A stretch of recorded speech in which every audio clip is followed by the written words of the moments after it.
Mis padres dijeron que el coche que compré con 6 años de propinas de camarera pertenecía a la familia, y luego ayudaron a mi hermana a dejarme en el desierto. Le mostré al oficial lo que había en el teléfono de mamá. Mi nombre es Camille, y a los 28 años, finalmente entendí lo que la traición significaba de verdad. Durante 6 años, ahorré cada propina de mi trabajo de camarera para comprar mi Honda Civic. Era modesto, pero era mío, pagado en su totalidad con $12,000 de mi propio dinero. Nunca imaginé que mi familia lo reclamaría como suyo. Ciertamente, nunca pensé que terminaría varada en el desierto de Nevada, viendo a mi hermana alejarse en mi coche, mientras mis padres la seguían en otro vehículo. Antes de contarte cómo terminé abandonada en el desierto con las llaves de mi propio coche en la mano, déjame saber desde dónde estás viendo esto y suscríbete si alguna vez tu familia se ha aprovechado de tu amabilidad. Crecí en un barrio de clase media en Henderson, Nevada, donde las apariencias importaban más que la realidad. Mis padres, Robert y Diana, mantenían un estricto control sobre nuestras vidas. Todo, desde los amigos y la ropa hasta las actividades extraescolares, requería su aprobación. Mi hermana menor, Vanessa, 3 años más joven que yo, aprendió desde temprano a navegar su control, convirtiéndose exactamente en lo que ellos querían. Yo, por otro lado, siempre parecía no estar a la altura de sus expectativas. Desde la infancia, Vanessa recibió preferencia en casi todo. Cuando compartíamos habitación, su lado tenía la ventana y más espacio para sus cosas. Cuando recibíamos regalos, los suyos siempre eran un poco mejores. Era algo tan sutil que quejarme me hacía parecer mezquina, pero lo suficientemente constante como para que notara el patrón a los 10 años. Vanessa es simplemente más delicada, decía mi madre cuando yo preguntaba por qué tenía más tareas. Ella necesita más apoyo, explicaba mi padre cuando mi hermana recibía más ayuda con la tarea. Ambos padres parecían genuinamente ciegos ante el desequilibrio, convencidos de que nos trataban de manera justa. Cuando cumplí 18 años, conseguí un trabajo en el Sunflower Diner, un restaurante local abierto las 24 horas, conocido por sus clientes leales y buenas propinas. Inicialmente, el trabajo era para ayudar a pagar las clases en el Community College. Pero rápidamente descubrí algo inesperado: amaba la independencia. Por primera vez, tenía dinero que nadie podía decirme cómo gastar. Ser camarera está bien por ahora, decía mi madre en las cenas familiares, pero eventualmente necesitas una carrera de verdad. Ella nunca pareció entender que ese trabajo me daba algo mucho más valioso que un sueldo: libertad. Mientras Vanessa iba a una universidad estatal con el apoyo total de nuestros padres, yo trabajaba 30 horas a la semana mientras tomaba clases. Fue durante este tiempo que comencé mi fondo para el coche. Cada noche, después de cerrar, contaba mis propinas, separándolas de lo que necesitaba para las facturas y la escuela. Llevaba registros detallados en un cuaderno, viendo cómo los números crecían lenta pero firmemente. ¿Para qué estás ahorrando?, me preguntó una noche mi compañera de trabajo, Tanya, después de observar mi ritual. Un coche, respondí, atando otros $50 con una goma elástica, uno que nadie pueda reclamar más que yo. A los 22 años, me había mudado a un pequeño apartamento con Tanya y otra camarera llamada Zoe. Dividíamos los gastos en 3, lo que me ayudó a ahorrar aún más. Tomaba turnos extras siempre que era posible, trabajaba en festivos que pagaban mejor y me hice conocida como la camarera que nunca se reportaba enferma. Mi cumpleaños número 24 marcó un hito importante: $5,000 ahorrados. Mis padres no parecieron impresionados cuando lo mencioné. Podrías simplemente financiar un coche como la gente normal, sugirió mi padre. O podríamos ayudarte con el pago inicial de algo más bonito, ofreció mi madre, aunque yo sabía que su ayuda vendría con condiciones. No, gracias, dije con firmeza. Quiero ser la dueña absoluta. Siguieron 2 años más de turnos dobles, pies doloridos y un presupuesto cuidadoso.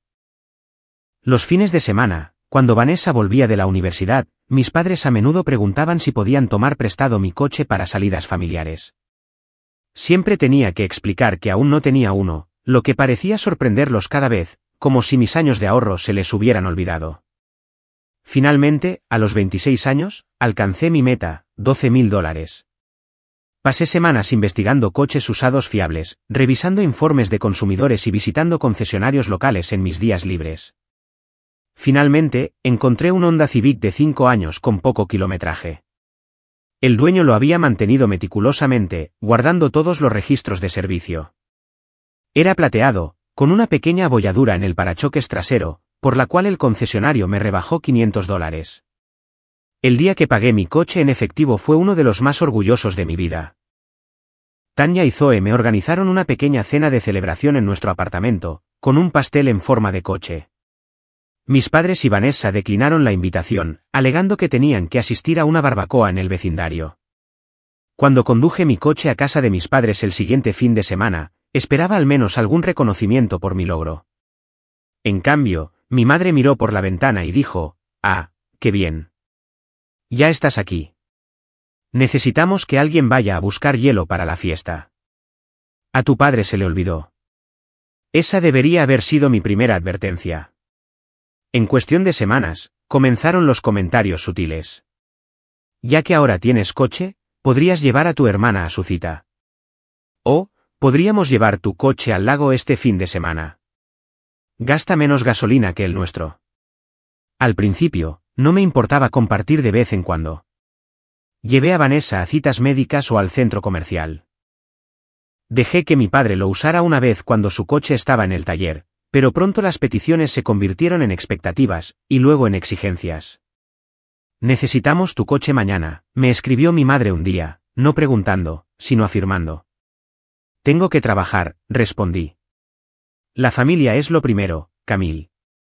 Además, sería bueno que devolvieras algo, considerando todo lo que hemos hecho por ti». Ese verano, mientras Vanessa se preparaba para graduarse de la universidad, escuché a mi madre hablar por teléfono con mi tía. «Sí, ahora tenemos 2 coches. El Honda es técnicamente de Camille, pero es buena compartiendo los recursos familiares».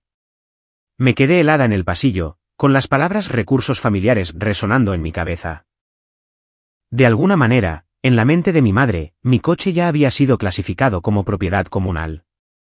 Después de 6 años en mi apartamento con compañeras, una tubería se rompió en la unidad de arriba, causando daños significativos por agua. Con el edificio en reparaciones, todas tuvimos que encontrar alojamiento temporal. Tanya se mudó con su novio.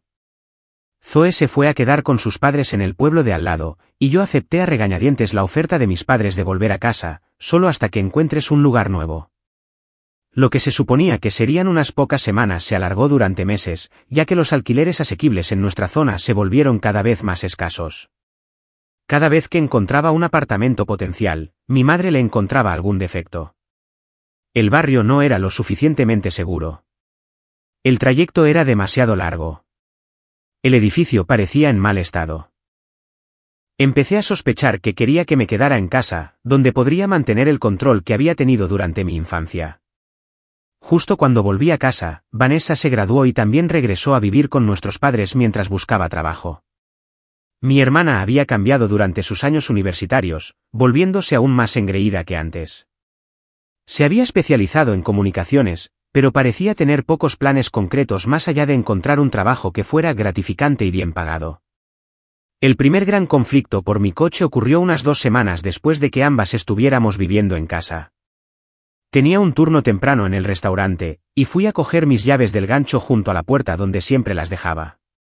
No estaban allí.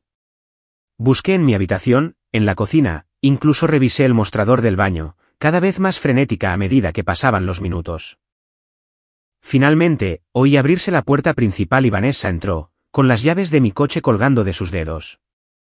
¿Dónde has estado con mi coche?, exigí, tratando de mantener la voz nivelada. Vanessa pareció sorprendida por mi tono. Solo tomando un café con Lindsay. Volvió de Europa anoche y queríamos ponernos al día. Tengo que trabajar en 20 minutos. Necesito mi coche. Pues llama y di que llegas tarde. Es solo el restaurante. Dejó las llaves en el mostrador y pasó a mi lado hacia su habitación. Cogí las llaves y salí corriendo, llegando apenas a tiempo al trabajo. Cuando regresé esa noche, mis padres estaban sentados en la mesa de la cocina con expresiones serias. Tenemos que hablar sobre la situación del coche, comenzó mi padre. ¿Qué situación del coche?, pregunté, sintiéndome ya a la defensiva. El compartir, aclaró mi madre. Ahora que ambas están en casa, necesitamos establecer algunas reglas sobre el uso del Honda. Mi Honda, corregí. El que ahorré durante 6 años para comprar. Los labios de mi madre se tensaron. Camille, mientras vivas bajo nuestro techo, esperamos que contribuyas al hogar. Tu hermana necesita transporte para las entrevistas de trabajo. He ofrecido llevarla siempre que no esté trabajando, señalé, pero esta mañana cogió mis llaves sin preguntar, sabiendo que tenía un turno. Fue solo una mala comunicación, dijo mi padre, agitando la mano con desdén. De ahora en adelante, habrá un horario en el refrigerador. Anotarás cuando necesitas el coche para trabajar, y el resto del tiempo estará disponible para uso familiar. La forma en que dijo uso familiar dejó claro que mis necesidades quedarían en segundo lugar frente a lo que quisieran mis padres o Vanessa. Respiré hondo. Entiendo lo de compartir mientras viva aquí, pero sigue siendo mi coche. Necesito prioridad para el trabajo, y necesito que me pregunten antes de que alguien lo coja. Esa es una actitud muy egoísta, dijo mi madre bruscamente. La familia ayuda a la familia. Durante las siguientes semanas, el horario se convirtió en una broma. Mis turnos de trabajo eran los únicos eventos que permanecían fijos, e incluso esos a veces eran cuestionados. ¿No puedes cambiar con alguien?, preguntó Vanessa un sábado, cuando quería ir a un concierto a 2 horas de distancia. Ya les dije a mis amigos que yo podía conducir. No, no puedo cambiar. El turno del sábado por la noche es el que tiene las mejores propinas de la semana. Dios, estás tan obsesionada con el dinero, murmuró, lo suficientemente alto como para que la oyera. El punto de quiebre llegó durante una cena familiar, unos 2 meses después de este acuerdo. Acababa de contarles a todos sobre un posible apartamento que había encontrado cuando mi madre se aclaró la garganta. Sobre el coche comenzó. Tu padre y yo hemos estado hablando, y creemos que el acuerdo actual no está funcionando. Me tensé, preguntándome si finalmente iban a reconocer que Vanessa necesitaba respetar mi propiedad. Ya que te estamos proporcionando alojamiento, servicios y comida mientras ahorras para un nuevo lugar, continuó, creemos que es justo que el coche pertenezca a la familia ahora. La mesa quedó en silencio. La miré fijamente, preguntándome si había oído mal. ¿Qué quieres decir con que pertenece a la familia?, pregunté con cuidado. Justo eso, intervino mi padre. Vives aquí sin pagar alquiler. El coche puede ser tu contribución a los gastos del hogar. Sentí que algo frío se instalaba en mi estómago. Yo compré ese coche con mi propio dinero. Cada dólar provino de mis propinas. Y estamos muy orgullosos de tu ética de trabajo, dijo mi madre, con el tono condescendiente que había usado durante toda mi infancia. Pero ahora tienes 28 años, vives en casa, y los recursos familiares deben compartirse. No es un recurso familiar, dije, mi voz subiendo a pesar de mis esfuerzos por mantener la calma. Es mi propiedad personal, que estoy dispuesta a compartir a veces, no a regalar. Nadie está regalando nada, dijo mi padre con severidad. Pero mientras vivas bajo este techo. Entonces, tal vez no debería vivir más bajo este techo, interrumpí, sorprendiéndome incluso a mí misma con la declaración. Vanessa puso los ojos en blanco de forma dramática. Aquí viene el acto de mártir. Esa noche, llamé tanto a Tanya como a Zoe, explicándoles mi situación. Tanya me ofreció inmediatamente su sofá hasta que pudiera encontrar un lugar propio. Mientras preparaba una bolsa, planeando irme al día siguiente, mi madre apareció en la puerta de mi habitación. No seamos dramáticos, dijo. Solo te estamos pidiendo que seas más generosa con tu hermana. Me están pidiendo que renuncie a algo por lo que trabajé durante años, corregí, y no lo haré. Ella suspiró profundamente. Al menos quédate durante el fin de semana. Se supone que vamos a visitar al tío Esteve y a la tía Laura, y necesitamos tu coche para el viaje. Las familiares tácticas de culpa me invadieron. El tío Esteve había estado teniendo problemas de salud, y esta probablemente sería nuestra última visita familiar por un tiempo. A pesar de mi ira, me encontré aceptando quedarme hasta después del viaje de fin de semana. Está bien, dije. Pero después de eso, me mudo a casa de Tanya. Mi madre sonrió, satisfecha de haber ganado esta ronda. Ya verás, los viajes familiares son buenos para tener perspectiva. Poco sabía yo cuánta perspectiva estaba a punto de ganar. El viaje a la casa del tío Esteve y la tía Laura estaba planeado de viernes a domingo. Vivían a unas 5 horas de distancia, en un pequeño pueblo cerca de la frontera con Arizona. Como había aceptado conducir, pedí el lunes libre en el restaurante, pero dejé claro que necesitaba estar de vuelta el domingo por la noche para mi turno temprano del lunes por la mañana. Definitivamente estaremos de vuelta el domingo por la noche, me aseguró mi madre. Sé que tu trabajo es importante para ti. Llegó el viernes por la mañana, y ayudé a empacar el coche. El maletero de mi Honda estaba lleno de equipaje, bocadillos y regalos para nuestros parientes. Mi padre insistió en revisar la presión de mis neumáticos y el nivel de aceite antes de irnos, como si yo no hubiera mantenido el coche correctamente durante 2 años. Solo asegurándome de que esté listo para el viaje, dijo cuando le señalé que lo había llevado a revisión recientemente. El viaje fue tenso desde el principio. Yo estaba al volante, con mi padre en el asiento del copiloto, mientras mi madre y Vanessa estaban sentadas atrás.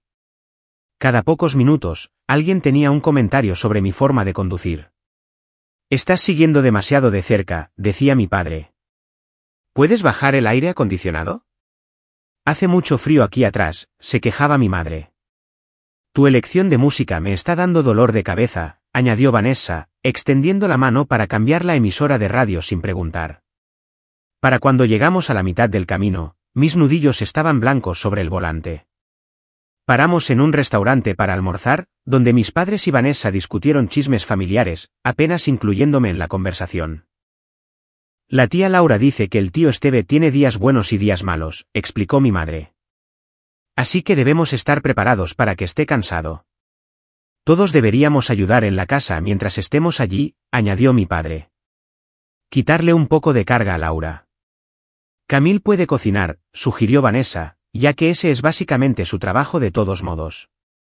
Me mordí la lengua, recordándome que esto terminaría en 3 días.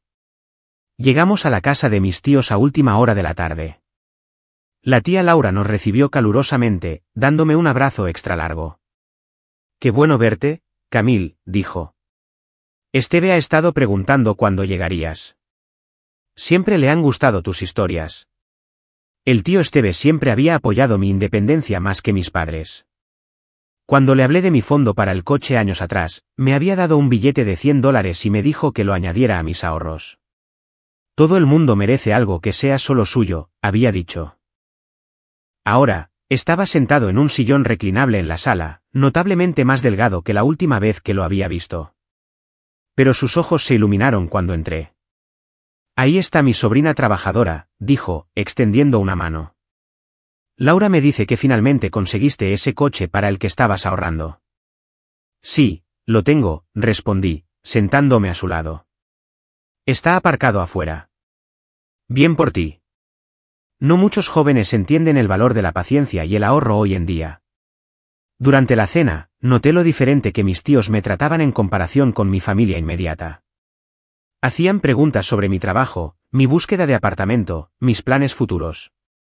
Escuchaban mis respuestas sin interrumpir ni desestimarlas.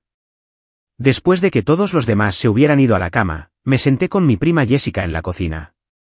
Jessica era la hija de la tía Laura de su primer matrimonio y siempre había sido amable conmigo. «¿Cómo van las cosas realmente?», preguntó, sirviéndonos a ambas una copa de vino. Dudé, y luego me encontré contándole todo: la situación del coche, las expectativas de mis padres, el derecho que se creía Vanessa. «Eso es terrible», dijo Jessica cuando terminé. «Tú trabajaste por ese coche. Es tuyo».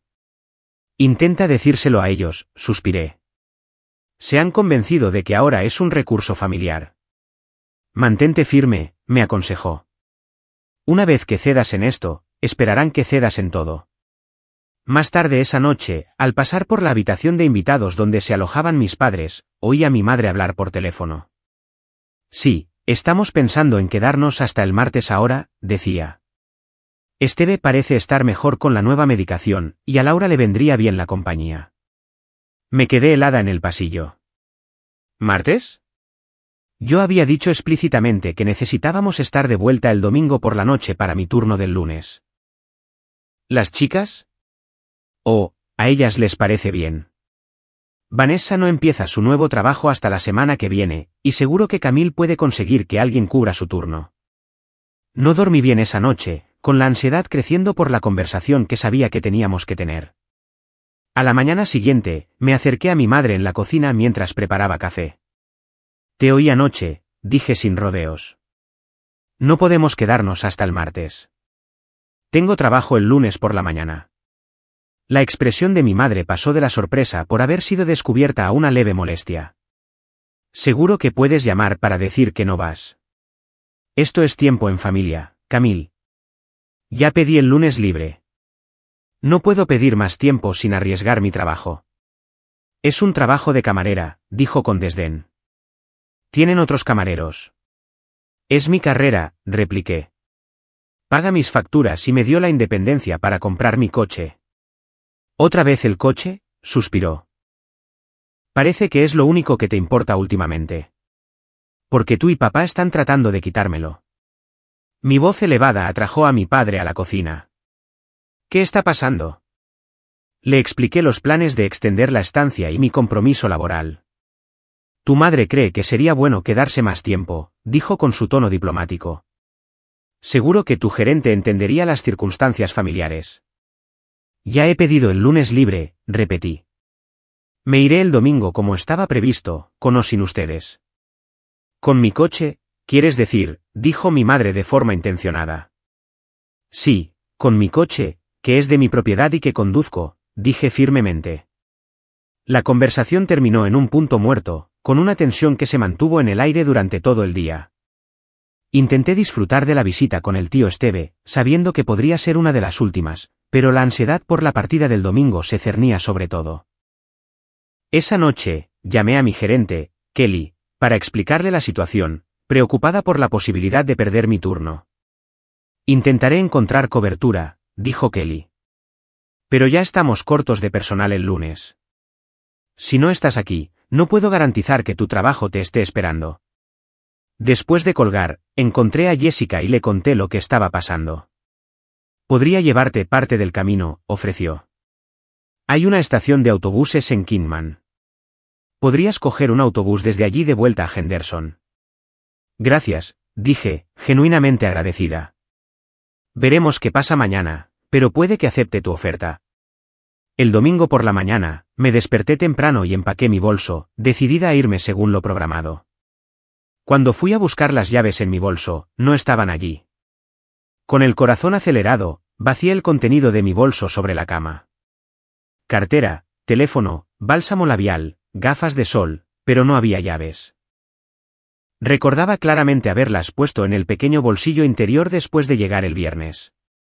Busqué debajo de la cama, en los cajones, incluso en el baño. Nada. Con un pavor creciente, me dirigí a la cocina, donde mi familia estaba reunida para el desayuno. ¿Alguien ha visto las llaves de mi coche?, pregunté, tratando de mantener un tono casual. Vanessa continuó comiendo su cereal sin levantar la vista. Mi padre de repente se interesó mucho en su taza de café. Mi madre fue la única que me miró a los ojos. Hemos decidido quedarnos hasta el martes como estaba previsto, dijo con calma. Todos nosotros, como familia. ¿Dónde están mis llaves?, exigí, evaporándose toda pretensión de calma. Están a salvo, interrumpió mi padre. Podemos discutir esto más tarde, no en el desayuno delante de todos. La tía Laura, sintiendo la tensión, se levantó. Esteve necesita su medicina. Iré a ver cómo está. Tan pronto como se fue, me volví hacia mis padres. Necesito mis llaves ahora. Tengo trabajo mañana. Estás siendo egoísta, dijo mi madre, su voz endureciéndose. Tu tío está enfermo. Esta podría ser nuestra última visita con él. Y tú estás preocupada por un trabajo de camarera. Mi trabajo es como me mantengo, dije, luchando por mantener la voz firme. Y esas son mis llaves, de mi coche. El coche que te dejamos aparcar en nuestra entrada sin pagar alquiler, replicó mi padre. El coche que conduces con un seguro que todavía ayudamos a pagar. Yo pago mi propio seguro, le corregí. Cada mes, puntualmente, con el dinero de mi trabajo de camarera que a ti te parece tan insignificante. Vanessa finalmente levantó la vista, con una pequeña sonrisa jugando en sus labios. ¿Por qué siempre eres tan dramática? Es solo un día más. Algo en su expresión hizo que se me revolviera el estómago. ¿Tienes tú mis llaves? Se encogió de hombros, volviendo a su cereal. Vanessa las cogió, dije, volviéndome hacia mis padres. ¿Y ustedes la dejaron? Ninguno lo negó. En cambio, mi madre suspiró profundamente. Nos quedamos hasta el martes. Todos juntos. Es definitivo. Salí de la cocina y fui directamente a la habitación de Vanessa, buscando entre sus cosas. No encontré nada. Cuando volví a la cocina, mi familia se había dispersado, mi padre afuera hablando con el tío Esteve, mi madre ayudando a la tía Laura con la colada, y Vanessa no estaba por ninguna parte. Con el pánico creciendo, llamé a Kelly para explicarle la situación. Te quitaron las llaves, Kelly sonaba incrédula. Eso es un robo. Ellos no lo ven así, dije miserablemente. Creen que ahora pertenece a la familia. Intentaré cubrir tu turno, prometió Kelly. Pero Camille, necesitas salir de esa situación. No es saludable. Después de colgar, encontré a Jessica en el garaje trabajando en su motocicleta. Mi familia me quitó las llaves del coche, expliqué, con el bochorno enrojeciendo mi cara. Me están obligando a quedarme hasta el martes. Jessica se enderezó, limpiándose las manos en un trapo. Eso es terrible. ¿Qué quieres hacer? Necesito volver a casa, dije. ¿Sigue en pie tu oferta de llevarme a la estación de autobuses? Por supuesto, respondió sin dudar. Podemos irnos cuando estés lista. El alivio me invadió. Gracias. Solo necesito coger mi bolso. Mientras volvía adentro, me encontré con la tía Laura en el pasillo. ¿Todo bien?, preguntó, con la preocupación grabada en su rostro. Pareces disgustada. Dudé, no queriendo arrastrarla a un drama familiar mientras ella lidiaba con la enfermedad del tío Esteve. Pero algo en su amable expresión rompió mi resolución. Mis padres me quitaron las llaves del coche, admití. Están tratando de obligarme a quedarme hasta el martes, pero tengo trabajo mañana. Jessica se ofreció a llevarme a la estación de autobuses.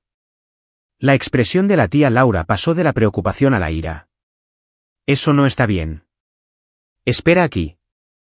Desapareció por el pasillo hacia la habitación de invitados donde se alojaban mis padres. Pude oír voces apagadas, y luego la voz de mi tía elevándose. Ella trabajó por ese coche, Diana. No puedes simplemente quitarle las llaves y mantenerla como rehén. Más respuestas ahogadas, y luego la tía Laura de nuevo, no me importan las reglas de tu familia en esta casa. Aquí respetamos la propiedad de las personas. Unos minutos más tarde, la tía Laura regresó, sosteniendo mi llavero. Toma, dijo, poniéndolo en mi mano. Tu madre las tenía en su bolso. Gracias, susurré, conteniendo las lágrimas de alivio. Siento que te hayan puesto en esta situación, dijo, apretando mi hombro. Esteve y yo siempre hemos estado orgullosos de lo duro que trabajas. La noticia de que tenía mis llaves de vuelta y planeaba irme se extendió rápidamente por la casa. Mis padres me confrontaron en la habitación de invitados mientras terminaba de empacar. ¿Así que simplemente te vas a ir sin despedirte de tu tío?, preguntó mi madre, con la voz cargada de desaprobación. Ya me despedí del tío Esteve, respondí, cerrando mi bolso. Él entiende que tengo compromisos laborales. Esto es increíblemente egoísta, dijo mi padre. Después de todo lo que hemos hecho por ti. Quitarme las llaves fue increíblemente egoísta, repliqué. No respetar mi trabajo ni mi propiedad es egoísta. Mientras me dirigía hacia la puerta con mi bolso, apareció Vanessa, bloqueándome el paso. Necesito que me lleves de vuelta, anunció. Mi amigo Jordan tiene una fiesta esta noche, y prometí que estaría allí. Después de todo lo que había pasado, su arrogancia era casi risible. ¿Ayudaste a esconder mis llaves y ahora quieres que te lleve? Mamá dijo que podía volver contigo, insistió. La fiesta es muy importante. Miré a mi madre, quien asintió confirmando. A pesar de todo, seguían priorizando la vida social de Vanessa sobre mis responsabilidades laborales. Está bien, dije, demasiado agotada para discutir más. Pero nos vamos ahora, y yo conduzco. Mi partida fue tensa e incómoda. La tía Laura me abrazó fuerte, susurrando, llámame cuando llegues a casa sana y salva. El tío Esteve me dio una mirada cómplice desde su sillón, levantando la mano en un pequeño saludo mientras me iba. Mis padres apenas reconocieron mi despedida, su desaprobación flotando en el aire. Mientras Vanessa y yo caminábamos hacia el coche, oí a mi madre decirle a mi padre, deberíamos seguirlas de vuelta. No confío en su humor ahora mismo. No me di cuenta entonces de lo profética que se volvería esa preocupación, pero por todas las razones equivocadas. Vanessa guardó silencio mientras nos alejábamos de la casa de la tía Laura, con los brazos cruzados sobre el pecho en claro disgusto. Me concentré en la carretera, aliviada de irme, pero ansiosa por el viaje de 5 horas con mi silenciosa hermana. Aproximadamente 1 hora después de nuestro viaje, Vanessa finalmente habló. Nos avergonzaste allí atrás. Mantuve la vista en la carretera. Por querer que se respete mi propiedad. Por hacer una escena enorme por nada, replicó. Siempre tienes que ser diferente, ¿no? Todos los demás entienden lo de compartir en familia, excepto tú. Hay una diferencia entre compartir y quitar, dije, tratando de mantener la calma. He compartido mi coche muchas veces. Lo que no haré es dejar que alguien más reclame la propiedad de algo por lo que trabajé. Ella se burló. Dios, eres tan materialista. ¿Es solo un coche? No es solo un coche para mí, dije en voz baja. Son 6 años de turnos dobles, pies doloridos y sacrificio. Es independencia. Como sea, murmuró Vanessa, volviendo a su teléfono. Los kilómetros se sucedieron en un silencio incómodo. A través del espejo retrovisor, ocasionalmente veía el SUV azul de mis padres siguiéndonos a varios coches de distancia. Efectivamente, habían decidido volver temprano también, a pesar de su supuesto deseo de quedarse más tiempo con el tío Esteve. Unas 3 horas después de iniciado el viaje, la luz de la gasolina se encendió en mi tablero. Estábamos en un tramo de autopista a través del desierto de Nevada con pocos servicios, pero una señal indicaba una gasolinera en la siguiente salida, a 5 millas. Necesitamos parar a repostar, anuncié, rompiendo el largo silencio. Vanessa no levantó la vista de su teléfono. ¿Bien? De todos modos, necesito un baño. Entré en la gasolinera, un lugar pequeño y anticuado con solo 4 surtidores y una tienda. Los únicos otros vehículos eran una camioneta polvorienta y una motocicleta. Mientras aparcaba junto a un surtidor, vi a mis padres pasar de largo por la salida, aparentemente sin vernos desviarnos. Voy a usar el baño, dijo Vanessa, saliendo de inmediato. Comencé a echar gasolina, luego entré para pagar y cogí agua y algunos snacks para el resto del viaje. El encargado, un hombre mayor con el rostro curtido, procesó mi pago lentamente. Tenga cuidado ahí fuera, dijo mientras me entregaba el recibo. Se acerca una tormenta desde el oeste. Las carreteras se vuelven resbaladizas muy rápido. Le di las gracias y recogí mis compras. Cuando volví al coche, Vanessa estaba sentada en el asiento del conductor, con una expresión desafiante. ¿Qué estás haciendo?, pregunté, de pie junto a la puerta del conductor. Yo conduzco el resto del camino, anunció. Pareces cansada. Estoy bien, dije. Por favor, muévete. No, respondió simplemente. Coche familiar, conductores familiares.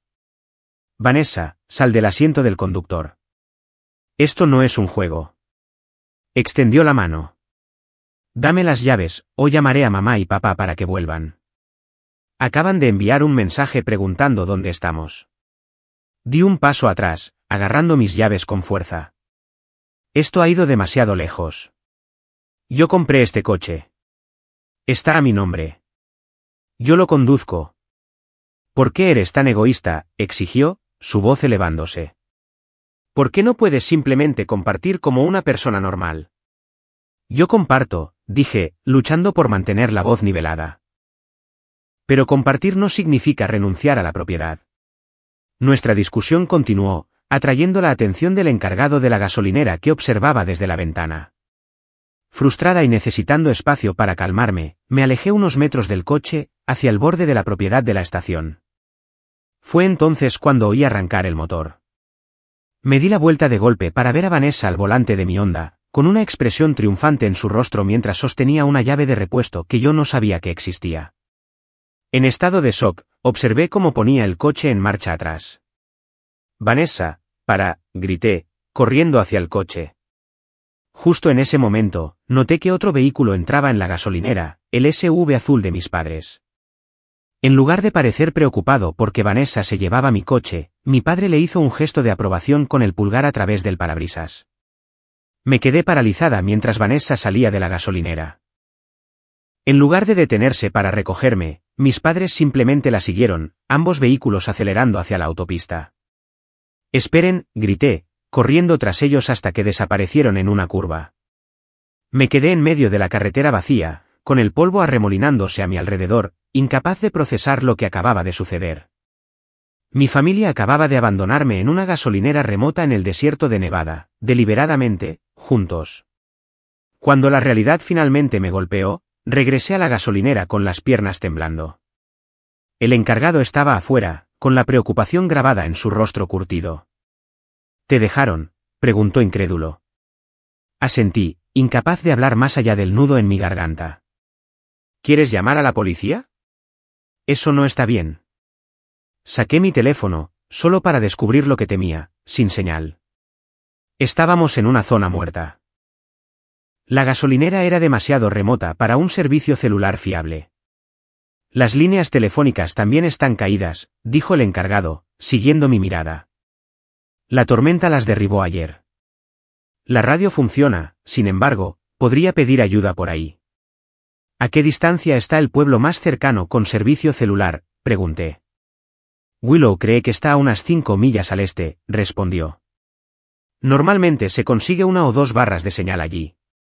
5 millas en el calor del desierto, con una tormenta acercándose. Miré mi ropa, vaqueros, un suéter ligero y zapatillas de lona. No era ideal para una caminata por el desierto, pero no tenía otra opción. Compré otra botella de agua y le pedí indicaciones al encargado. «Todo recto por la autopista», dijo, señalando al este.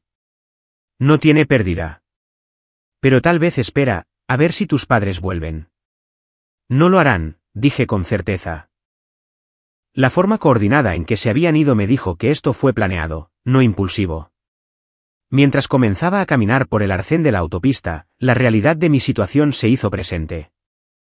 Mi familia había conspirado para dejarme varada en el desierto, a 5 millas de la señal de celular más cercana, todo porque me negué a entregar la propiedad de mi coche. El sol caía sin piedad y, en minutos, el sudor empapó mi suéter. Me lo quité, atándolo a mi cintura, y continué caminando en camiseta. Los coches pasaban de vez en cuando, pero no con la suficiente frecuencia como para hacer del autostop una opción realista, especialmente dados los riesgos para una mujer sola. Con cada paso, mi ira crecía, reemplazando el shock y el dolor iniciales. Esto no fue un lapsus momentáneo de juicio o una disputa familiar que se fue de las manos. Esto fue calculado, deliberado, un castigo diseñado para enseñarme una lección sobre desafiar la autoridad familiar. A unas 2 millas, nubes oscuras comenzaron a acumularse en el horizonte, confirmando la advertencia del encargado sobre una tormenta que se acercaba. Aceleré el paso, ignorando las ampollas que se formaban en mis talones y la sed que me arañaba la garganta. Pensé en el tío Esteve y la tía Laura, lo horrorizados que estarían si supieran lo que había sucedido.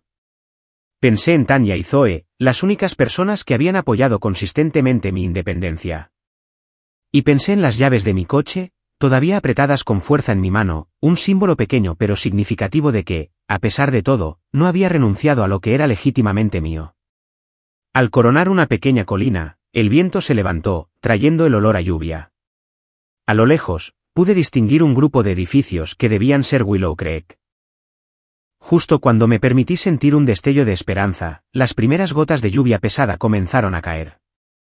La lluvia comenzó gradualmente, con gotas gordas salpicando el suelo polvoriento, pero rápidamente se intensificó hasta convertirse en un aguacero. En minutos, estaba empapada, mi camiseta pegada a la piel y mis vaqueros cada vez más pesados por el agua. La temperatura, que había sido incómodamente cálida momentos antes, se desplomó con la llegada de la tormenta. Me puse de nuevo el suéter a pesar de su humedad, buscando cualquier protección contra el viento helado que acompañaba a la lluvia. El arcén de la autopista, antes seco y estable, se volvió resbaladizo por el barro. Cada paso se volvió traicionero, Mis zapatillas de lona ofrecían una tracción mínima en la superficie cada vez más resbaladiza. Por un breve momento, el pánico amenazó con abrumarme. Estaba sola en una tormenta en el desierto, a millas de la seguridad, abandonada por las personas que deberían haberme protegido más. La injusticia de todo me hizo querer gritar al viento aullante. En cambio, me obligué a pensar de forma práctica. Tenía agua. Tenía una dirección general. El pueblo era visible incluso a través de la lluvia. Solo necesitaba seguir moviéndome. Dejé el arcén embarrado por el borde de asfalto de la propia autopista, manteniéndome con cuidado lo más lejos posible del tráfico mientras ganaba un mejor apoyo. Algún coche ocasional pasaba, salpicando agua adicional, pero mantuve la cabeza baja y continué hacia adelante. Mientras caminaba, surgieron recuerdos de la infancia, momentos en los que me habían hecho sentir que mis necesidades eran menos importantes que las de Vanessa. La Navidad en que mis materiales de arte solicitados fueron considerados demasiado desordenados mientras Vanessa recibía una elaborada casa de muñecas, la obra de teatro escolar a la que mis padres llegaron tarde, perdiéndose mi única parte hablada porque Vanessa necesitaba zapatos nuevos para una fiesta. El patrón siempre había estado ahí. Simplemente había aprendido a esperar menos. Este acto extremo de abandono era simplemente la conclusión lógica de toda una vida siendo considerada secundaria. La revelación fue dolorosa y extrañamente liberadora. Si así de poco me valoraban, tal vez finalmente estaba liberada de buscar su aprobación. Después de lo que parecieron horas, pero probablemente fueron solo 45 minutos caminando bajo la lluvia, la tormenta comenzó a amainar. El aguacero se redujo a una llovizna, y ahora podía ver Willow Creek más claramente, quizás a media milla de distancia. Mi ropa estaba empapada, mis pies llenos de ampollas, pero la determinación me mantuvo avanzando. Al acercarme al borde del pueblo, saqué mi teléfono, rezando para que hubiera sobrevivido a la lluvia en mi bolsillo. Para mi inmenso alivio, se encendió, y después de un momento, apareció una sola barra de señal. No era fuerte, pero podría ser suficiente. Me resguardé bajo el toldo de una tienda cerrada al borde de la carretera y marqué el 911, mis dedos fríos resbalando en la pantalla mojada. ¿911? ¿Cuál es su emergencia? La voz de la operadora estaba parcialmente oscurecida por la estática, pero era audible. Mi familia me abandonó en una gasolinera, expliqué, con la voz quebrada. He estado caminando durante horas bajo la lluvia tratando de llegar al pueblo. Di mi ubicación lo mejor que pude, explicando que estaba en el extremo oeste de Willow Creek, habiendo caminado desde la gasolinera en la autopista 95. ¿Está herida?, preguntó la operadora. No, solo tengo frío y estoy cansada, respondí. Pero estoy varada sin transporte. Quédese donde está, me indicó. Un oficial estará allí en breve. Mientras esperaba, intenté llamar a Tanya, pero la llamada se cortó por la mala señal. En su lugar, envié un mensaje de texto, esperando que llegara, varada en Willow Creek. Familia se llevó el coche y me dejó. Llamé al 911. Explicaré más tarde. En 15 minutos, un coche de policía se detuvo frente a la tienda. La oficial, una mujer de unos 40 años con una placa que decía Martínez, se acercó con preocupación. ¿Es usted Camille?, preguntó, observando mi aspecto desaliñado. Asentí, de repente abrumada por la emoción ahora que había llegado la ayuda. Vamos a que entre en calor, dijo, llevándome a su patrulla. ¿Puede contarme lo que pasó dentro del coche? Una vez sentada en el calor seco del vehículo policial, expliqué todo, los problemas de larga data con mi coche, el conflicto en casa del tío Esteve, la confrontación en la gasolinera y, finalmente, el abandono deliberado. La oficial Martínez escuchó sin interrumpir, su expresión cada vez más preocupada. Cuando terminé, sacudió la cabeza. Lo que hicieron podría considerarse una imprudencia temeraria, dijo. Dejar a alguien en una zona remota sin transporte ni comunicación es potencialmente un delito. Solo quiero llegar a casa, dije, el agotamiento finalmente alcanzándome. Y quiero mi coche de vuelta. Presentaremos un informe, me aseguró. Y podemos contactar a las autoridades de Henderson para verificar su vehículo. ¿Tiene un lugar seguro donde quedarse esta noche? Dudé. Ir a casa de mis padres obviamente no era una opción. Y aunque podría llamar a Tanya una vez que tuviera mejor recepción, no quería ser una molestia tan tarde y sin previo aviso. No estoy segura, admití. Hay un motel en el pueblo, sugirió la oficial Martínez. Nada lujoso, pero limpio y seguro. Podemos llevarla allí, y mañana podemos organizar el transporte de regreso a Henderson. Mientras me llevaba al motel, mi teléfono recuperó una señal constante e inmediatamente comenzó a vibrar con notificaciones. Múltiples llamadas perdidas y mensajes de Tanya respondiendo a mi mensaje anterior con creciente preocupación. Un solo mensaje de mi prima Jessica: ¿estás bien? Tus padres y Vanessa regresaron sin ti. Dijeron que decidiste tomar un autobús. Y finalmente, lo más sorprendente, un mensaje del prometido de Vanessa, Taylor, a quien solo había visto unas pocas veces. Vanessa acaba de contarme lo que te hicieron. No está bien. Avísame si necesitas ayuda. Ningún mensaje de mis padres o mi hermana. En el motel, la oficial Martínez me ayudó a registrarme y me proporcionó un número de caso para el informe que había presentado. Pasaré por la mañana, prometió. Resolveremos esto. Una vez sola en la habitación pequeña, anticuada, pero limpia, me quité la ropa mojada y tomé la ducha más larga y caliente que pude soportar. Mientras el agua lavaba los restos físicos de mi terrible experiencia, sentí que emergía una claridad inesperada. No iba a volver, ni a la casa de mis padres, ni a la dinámica que había culminado en la traición de hoy. Pasara lo que pasara a continuación, lo construiría bajo mis propios términos. Después de la ducha, envuelta en la delgada bata del motel, llamé a Tanya. Respondió de inmediato. Camille, ¿estás bien? ¿Qué pasó? Le expliqué la situación, con la voz firme a pesar de los acontecimientos del día. Esos monstruos absolutos, bramó Tanya. Voy a buscarte mañana. Mándame la dirección por texto. No tienes que. Comencé. Voy a ir, interrumpió con firmeza. Eso es lo que hace la familia de verdad.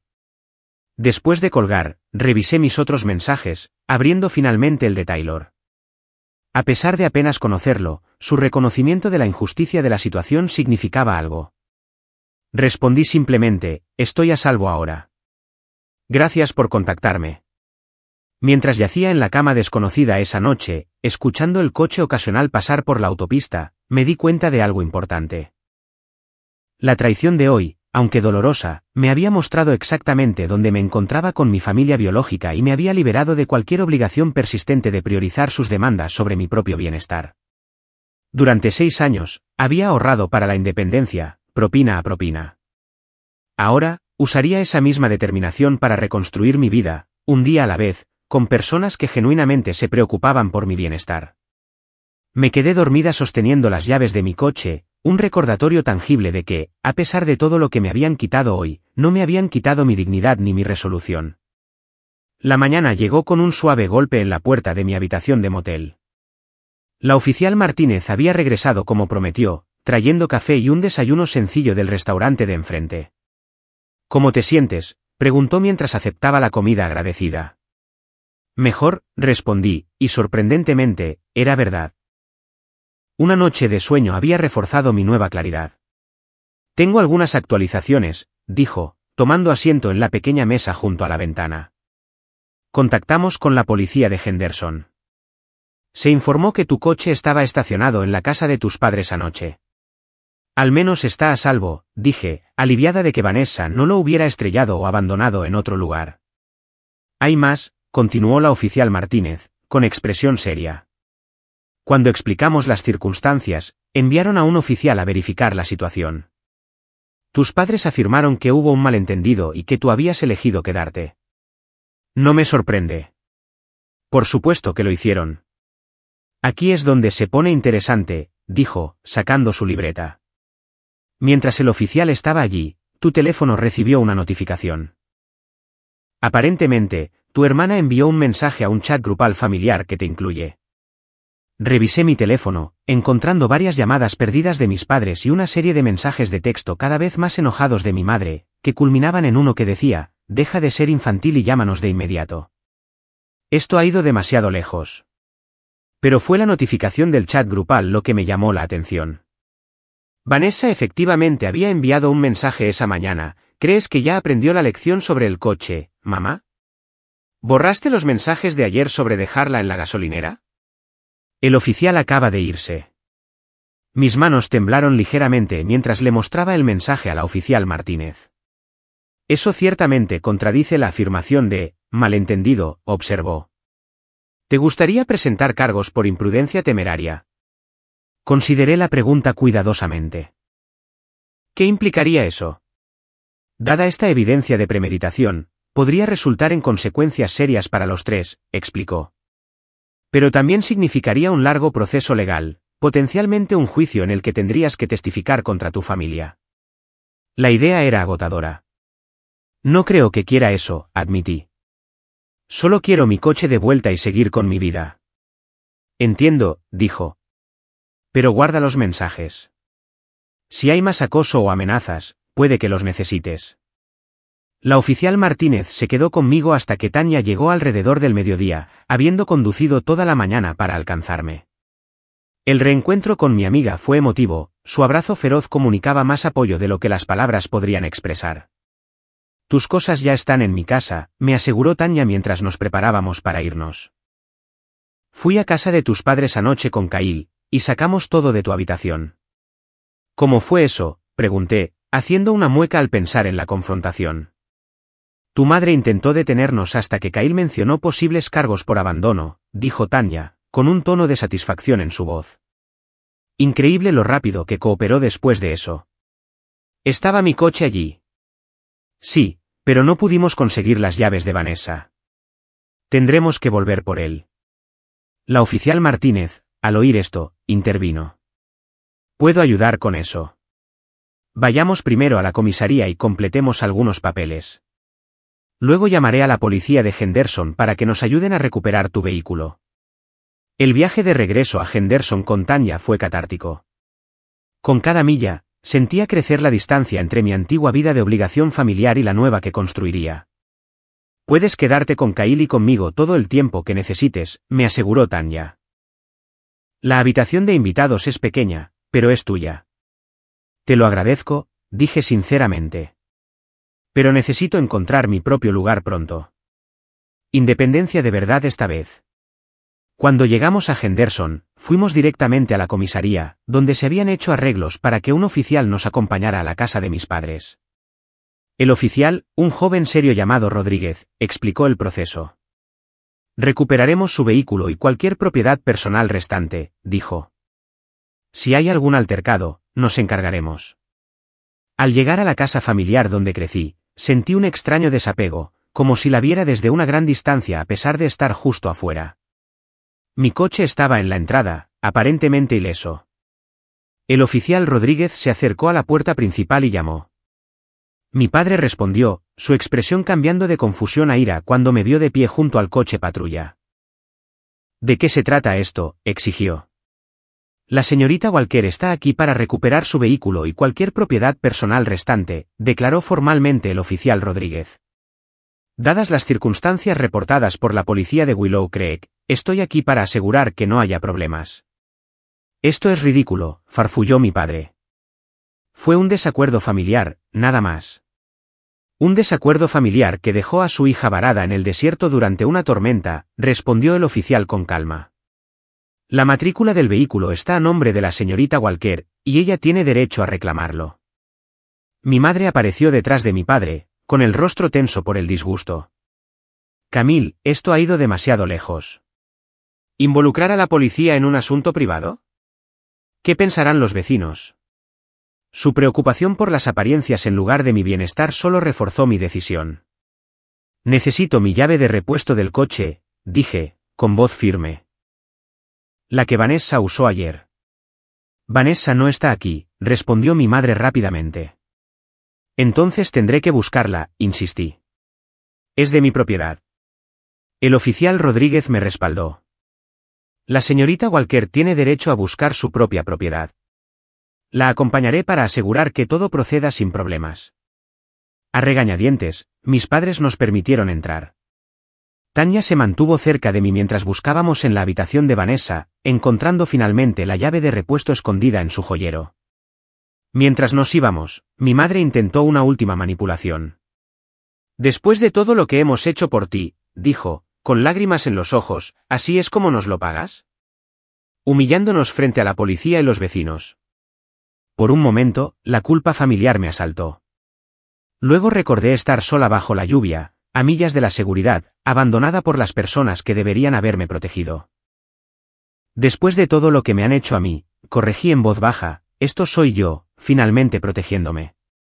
Con esas palabras, salí, me subí a mi coche, y me alejé de la casa, siguiendo a Tanya a su apartamento. Por primera vez en días, sentí que podía respirar libremente. Durante las siguientes semanas, la vida se reorganizó en torno a mi nueva realidad. Continué trabajando en el restaurante, donde Kelly afortunadamente había guardado mi puesto. Solicité una orden de alejamiento contra mis padres y Vanessa, no por venganza, sino por autoprotección. Y comencé a buscar apartamentos seriamente, decidida a establecer mi independencia sobre bases sólidas esta vez. 6 meses después, estaba sentada en mi nuevo apartamento, pequeño pero enteramente mío, reflexionando sobre cuánto había cambiado. Me habían ascendido a subgerente en el restaurante. Había comenzado a tomar clases de negocios en el Community College con la vista puesta en abrir eventualmente mi propia cafetería. Y había construido conexiones más fuertes con las personas que realmente se preocupaban por mí, Tanya, Zoe, incluso mi prima Jessica y el prometido de Vanessa, Taylor, quien había roto su compromiso después de conocer la historia completa de lo que sucedió. Mi coche, todavía fiable como siempre, estaba en su plaza de aparcamiento designada afuera, un recordatorio tangible tanto de lo que había logrado como de lo que había superado. La terrible experiencia me había enseñado lecciones dolorosas pero necesarias, que la familia se define por las acciones, no por la sangre. Que la independencia requiere límites, y que a veces, alejarse no es un acto de rendición, sino un acto de autorrespeto. Nunca presenté cargos contra mi familia, eligiendo en su lugar enfocar mi energía en construir mi futuro en lugar de litigar mi pasado. Ocasionalmente, mi madre intentaba contactarme, generalmente a través de monos voladores o tarjetas cuidadosamente redactadas que no reconocían ninguna fechoría. Mantuve los límites que había establecido, respondiendo solo para decir que cualquier relación en el futuro requeriría una rendición de cuentas genuina por lo que sucedió. Hasta ahora, esa rendición de cuentas no ha llegado. Y he hecho las paces con esa posibilidad. Hoy, mientras conduzco al trabajo en el coche para el que ahorré durante 6 años, ya no lo veo solo como un medio de transporte. Representa algo más profundo, la comprensión de que soy capaz de crear mi propia estabilidad, un pequeño paso a la vez. Que soy digna de ser dueña no solo de cosas materiales, sino de mis elecciones, mis límites y mi futuro. ¿Alguna vez has tenido que alejarte de dinámicas familiares tóxicas para protegerte? Me encantaría leer sus historias en los comentarios. Si esta historia resonó contigo, por favor, dale al botón de me gusta y suscríbete para escuchar más historias sobre establecer límites y encontrar la fortaleza. Y si conoces a alguien que necesite escuchar que está bien priorizar su propio bienestar, comparte este vídeo con esa persona. Gracias por escuchar mi viaje. Y recuerda, a veces la familia que creas a través del amor y el respeto es más genuina que aquella en la que naces.